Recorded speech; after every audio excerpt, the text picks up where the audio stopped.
Mon cher, tu nous appelles. Béton. Bon, le ministre pour la consultation, chef de l'État, consulté par parti. On est là. Ça doit changer. Hein? Ça doit changer et ça va changer. Hein? Il n'y a qu'un seul président, c'est Félix Chilombo Tshisekedi, point barre. Ils vont s'aligner. Parce qu'il y a 13 ans, on a pas béton. Bon, ça finit là.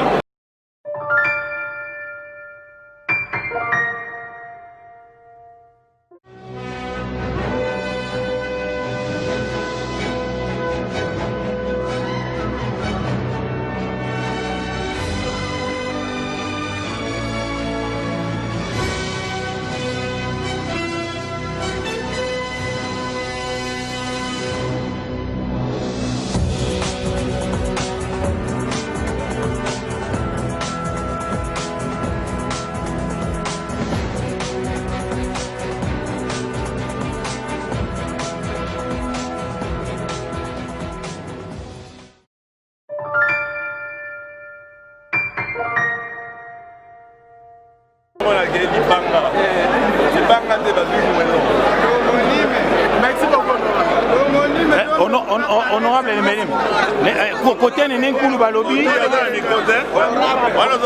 la contemporaine, côté Néné Koulouba Lobby, congrès Nabino, Ogo Sali Lelo, Eza hors statut. Le Lobani Nyoko Zalanango en tant que député élu à FDCA.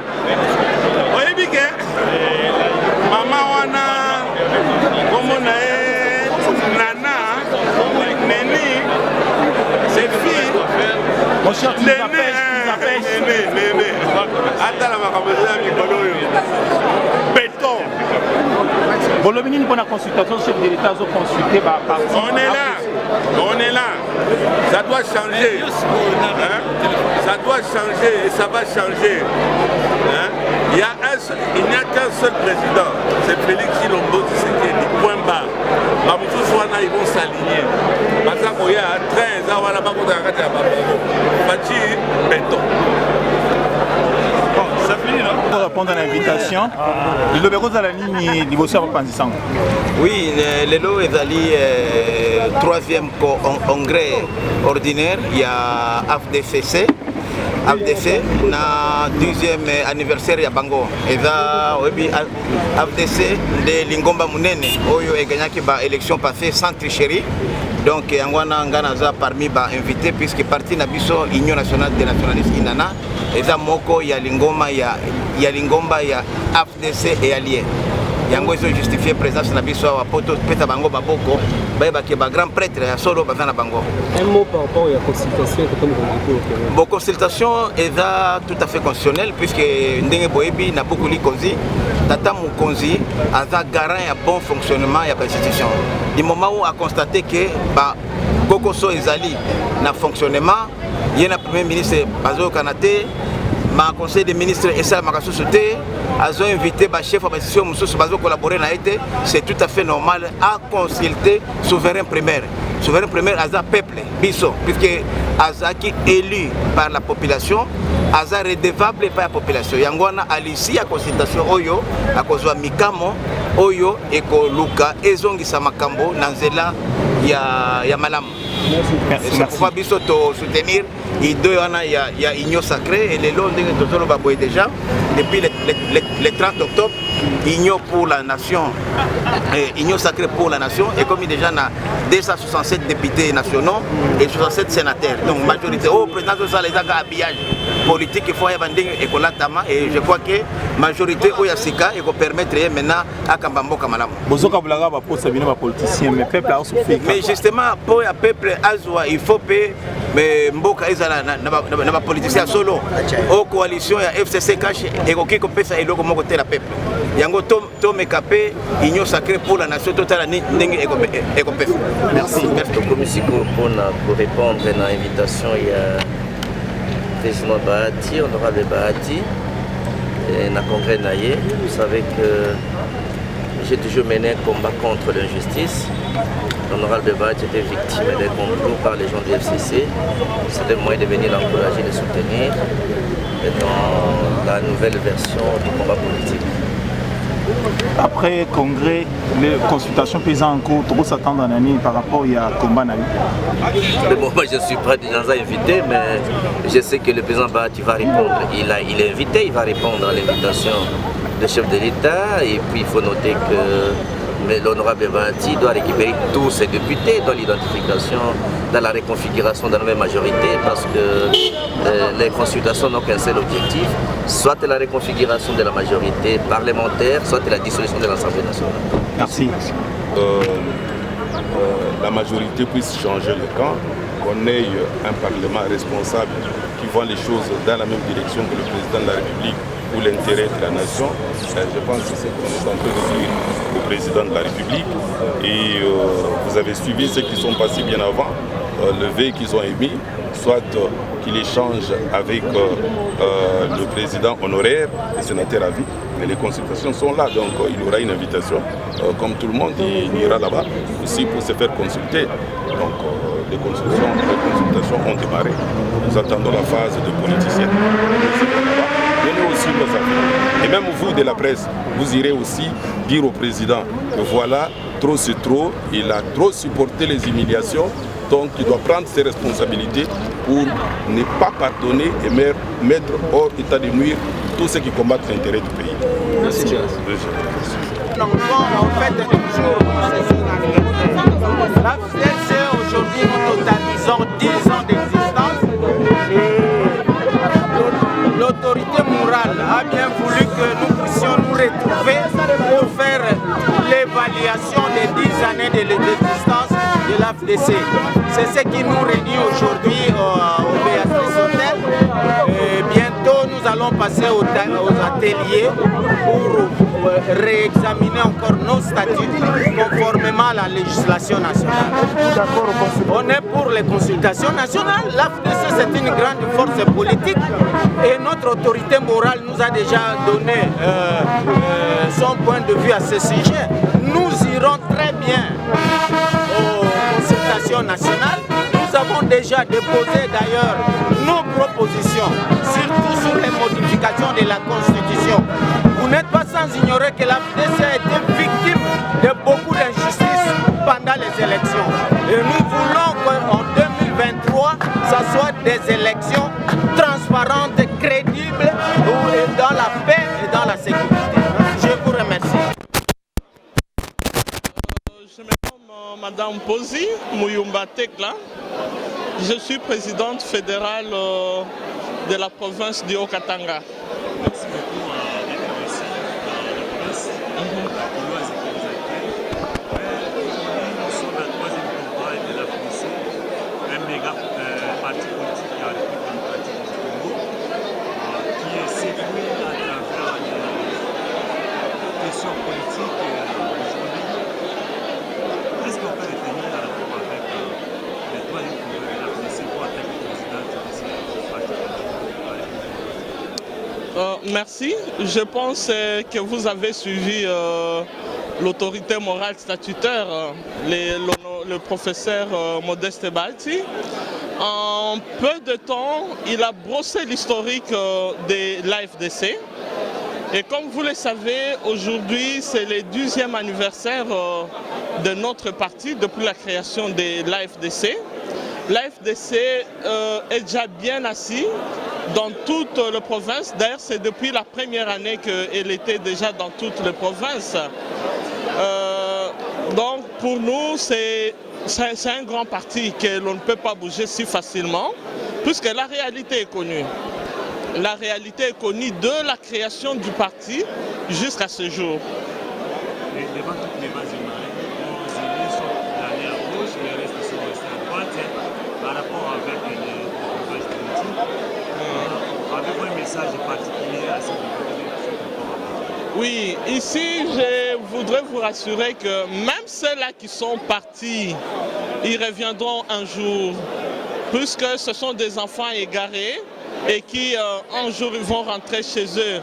Actuellement, ils sont en train de comprendre la réalité et la vérité qui est du côté de l'AFDC Bahati Lukwebo. L'un de vos invités, Jamal Kabout, a lancé un message clé à la population congolaise que la coalition CCH a dépassé la limite et qu'elle va laisser la place, céder la place à autre formation politique. Ne croyez-vous pas que cette déclaration va susciter une nouvelle réaction? Je pense que c'est même le souhait de la population. La population est fatiguée, le peuple congolais est fatigué avec la coalition FCC-CACH. Moi, je pense que dès qu'il y a quand même un nouveau, la population ne peut qu'applaudir. Oui, merci beaucoup.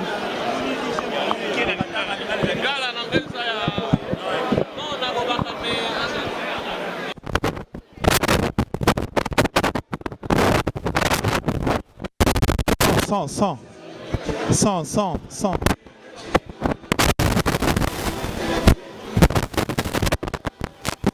Bonjour.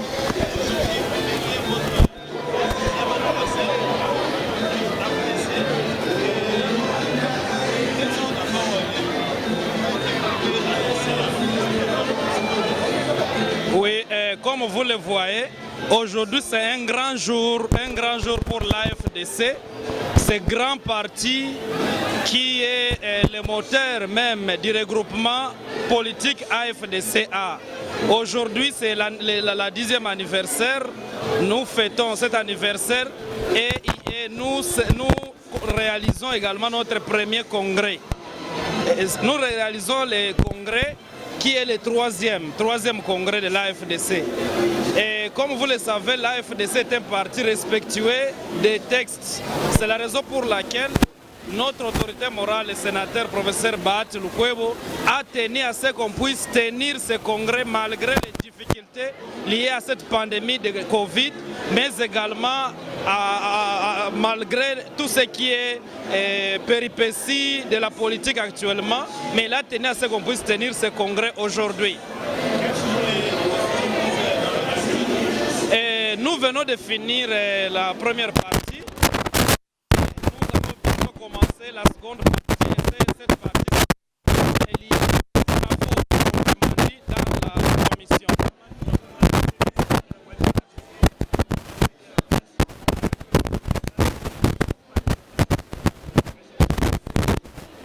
Oui, effectivement, nous avons suivi. Nous sommes dans la joie avec les messages d'abord de notre autorité morale, mais également de tous les invités d'honneur. Vous avez vu les invités de marque à cette cérémonie. Nous sommes très ravis et nous avons la détermination que c'est un grand parti. Nous appelons toute la population d'être derrière le sénateur Bahati Lukwebo. C'est le camarade fondateur Bahati Bassem Emmanuel, mais également secrétaire national chargé des questions politiques et stratégiques de l'AFDCA. Ok. Merci.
Mokolo Alelo, le 3 novembre 2020, ezali date moko ya rendez-vous parce que Boyebi était parti cher ya professeur Bahati Lukwebo AFDC et kokisi 10 ans.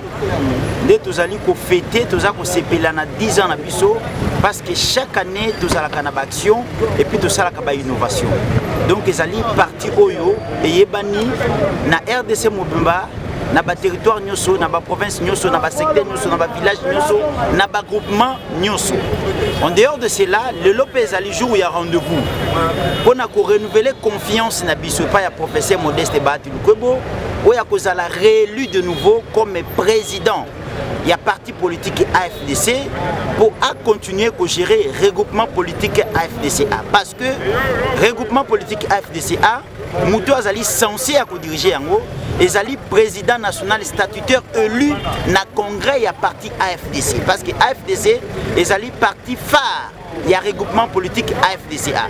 Ndé Toloba qui était. Donc, pour renouveler confiance dans Bisso Namkolo Alelo, et pas un candidat dans Bisso, professeur Modeste Bahati Lukwebo, pas à la réélu de nouveau comme président de AFDC, comme parti politique pour continuer au combat, regroupement politique AFDCA. Côté Anenengulu, Balobi, violation, il y a statut Ezali. Bon, bino ba journaliste boyebi etengai ba débat ya ba caniveau ya ba usurpateur ya pouvoir ya moyibi ya madame Nene Nkulu na kipakango lisuti. Na yebisaka ye alaksata document moko où ils ont reconnaître pouvoir naie comme président de AFDCA. Je suis un légaliste, je suis juriste de formation. Nalobela kamakambo itali mibeko ya mboka. Alors Nene Nkulu azana eloko mokote akoyebisa bana mboka na yo itali gestion ya parti politique AFDC soit regroupement politique AFDCA. Consultation en cours. Consultation en cours, ezali initiative moko ya bien ya chef de l'État. Boyebi yango mboka ezali na mbutu. FCC ezali molili, cash ezali moi. Molili na moi écoute na kate. C'est comme si on voiture ange na demo place moko. Donc ekosimba te. Nde mokonzi ya mboka amoni yango ete akomi na suka. Asaleli patience na ye akomi na suka. Nde a sepeli a consulter classe politique congolaise pour trouver solution na ba difficulté au FCC zali ko créer 10 jours au jour. Merci. Merci. Masolo boyebi ke masolo eza kitoko. Le mot bozomona ke leader ya AFDC Bahati Lukwebo. Kolo masolo donc takangi ki sasa mobimba mutangolo baso azaki. Oh nganemi, ngana shadar azelo kote.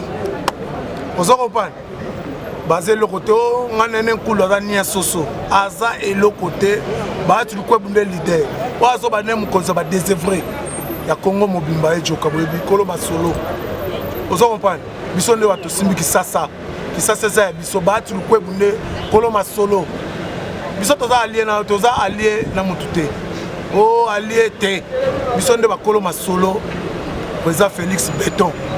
Tout le monde a Félix Ndekolo Masolo. Mais les députés à Nene Nkulu bazo reconnaître le Congo bossa la teba des enfants wana baza batama boma fo la nasola ni mutaliboma epo kuma mutaliboma alors biso batama boma biso batama mutu sala Nene Nkulu niveau tide banité hein to yebiete alo Nene Nkulu ngana moyo kwa mutaliboma mobo na yebiete baba za docteur ya wapi biso lokota ba mona fulu na bakogoniang to komisi mo lo bato yo bazali kama ko bana biso te biso nde bakolo masolo yo mona te joka lelo na AFDC allié ya cash biso to fandaki mota président Moïse Katumbi azokita yo monite muzitu alobi ke masolo eza yo monite bemba ye mo aye na masolo ezali kambo ya kobanga te obangisa mutaza te donc président mboko azan sinatise Félix Béton nana yebi yango te Masoleza. Donc après consultation dit que non nouvelle majorité ça la l'assemblée tout peut eza kaka. Non ndima na ondimango non ndima te pona. Otala ki libanda to bengi bango to baye baye na masolo. Mais après congrès so Nene Nkulu ozande. Ko yepe azana AFDC a besoin. Voilà AFDC te. AFDC yango. AFDC original ya Bahati Lukwebo. Mutako Sabino te ngai Nene Nkulu ase le côté para bano to lokota na fulu to comme si bango bato oko cité bango ba kombo za bazaki combien bon bazaki Nene Nkulu Koko Niang mutaba whisky ya melane ba whisky soka meli whisky zo suba na bilamba boye bien professeur ya wapi na Chine ba yebi ete professeur na Japon pesa ko na Japon ba yebi ete on a langue na langue nini biso to soki na mboka to na eto la tene bala ta veste bino webi stolongo te stolongo webi te ba ta sali muta comme ça net nene cool ngana ba ki e bon des to comme c'est le mutu bino webi ma stolongo te ma soleza réalité président de la République c'est bâti béton vous voyez bien côté pas un sinéti so meki 4 mire kami au moins tende ko na ngai plus mobile alongwa na mpanzi wana amoni mamba lokuta bo ko saye plus mobile alongwa vous voyez bien côté ça ko bomba te ça réalité plus mobile alongwa na mpanzi wana ejoka poto sukisa balobi baatana na place ma ezo chola ko sa l'opposition baatata professeur ya solo bino ba journaliste boyebi solango te boyebi solango baatana papa social alera na mututu akabola mwana mututu bino boyebi yango te mena bandeko na batikala kuna na PPRD papa wana baza ba mandia ebiteke ba mandia batikala na PPRD bakuta botala ka minute bozela ka gouvernement zokoya lukamba keneda kotika lettre de mission gouvernement zokoya bo ba msuba okendo wapi éviter so ba kuma ba fazer so ba kuma ba bana basi so ba kuma ba bordes et bien monter ma salon des bordes c'est belé et puis ba kuma ba bordes na PPRD pesa ba dernier mot na poto sous interview dernièrement depuis que président Félix n'est président bati ko sa biso te ba kozonga ba boya te pouvoir ekei omoni pouvoir ekei ezonga soute o toza balie ezokufa po ba Moïse Katumbi ba okota na masolo bakoti bazokota ne na masolo bemba koti na masolo yebi masolo te hein bemba koti na masolo hein muzitu ye pa koti na masolo nde muzitu lobi te muzitu abitoko ya na masolo ko yo yebi sangai te fali ya boy Martin Foli talie muzitu aluka vina e muzitu ba botele ba parler ba bilo musa somba ko na fe na ngasoma bilo musa moyibi vous comprenez vérité d'abord comme on était